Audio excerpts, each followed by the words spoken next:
হুজুর জান্নাতের ভেতরে আবার শপিং মল থাকবে কেমনে? প্রশ্ন আসতে পারে না? সহিহ মুসলিমের বর্ণনা, ইন্না ফিল জান্নাতি লাসুকান, জান্নাতের ভেতরে বিশাল এক শপিং মল থাকবে। এটা বোধহয় আমাদের বসুন্ধরা শপিং কমপ্লেক্সের মতো হবে, যমুনা ফিউচার পার্ক।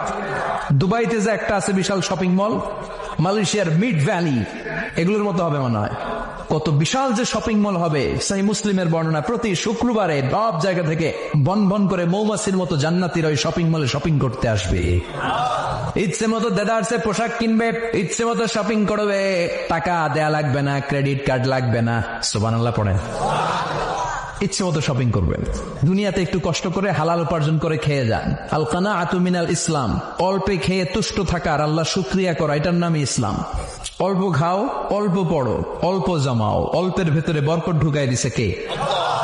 অনেকে দেখবেন অনেক খাই খাই নাই নাই করে, এটা যাদের স্বভাব তাদের কখনো বরকত হয় না। অল্প খাবেন, অল্প পড়বেন, আর হালালের সাথে সম্পর্ক করবেন। আল্লাহুম্মা কফিনি বিহালালিকা আন হারামিক ওয়া আগনিনি বিফাদলিকা আম্মান সিওয়াক। বিষ্ণুনবী দোয়া করতেন, আল্লাহ হালালকে আমার জন্য যথেষ্ট করেন, হারাম থেকে আমারে বাঁচিয়ে রাখেন। পড়েন আমিন। হালাল অল্প হলেও হালালে বরকত আছে না নাই? হারাম বেশি হলেও এটাতে কোনো বরকত নাই, ঠিক কিনা?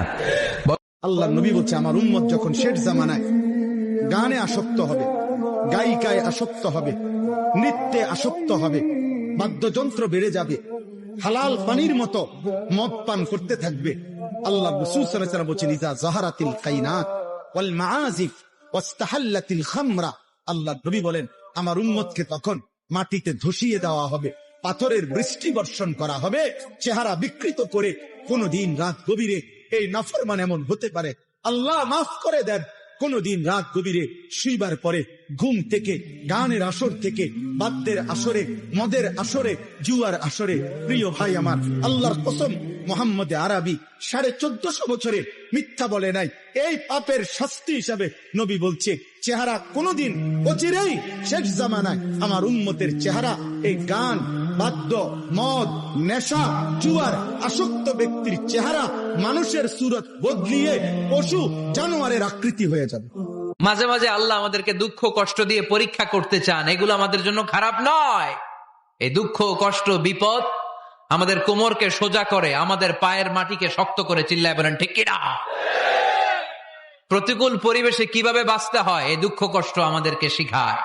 এজন্য মুমিন বান্দার বৈশিষ্ট্য হচ্ছে দুঃখ কষ্ট বেদনা জ্বালা এগুলোতে সে আপসেট হয় না, সে হাল ছেড়ে দেয় না, সে ভরসা রাখে একজনের উপর। চিল্লায় বলতে হবে তিনি কে?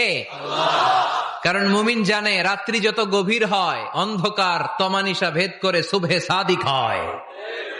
মুমিন জানে গর্ভবতী নারীর পেটের ব্যথা যেই দিন বাড়তে থাকে ওই দিনই নতুন মেহমান আগমনের সময় ঘনাতে থাকে।